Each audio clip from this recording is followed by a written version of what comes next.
Yan na guys, yung mga bubong na ano na binagyo guys. Yan. Nagawa ng paraan. At yung akin, oh, tignan nyo, kuha ng PVC guys. Maraming natanggalan ng paloko guys, lalo na doon sa kabila guys, doon.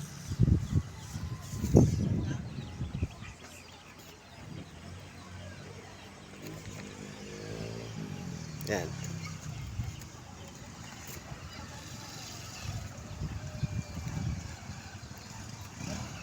Ito tayo sa taas ng bubong.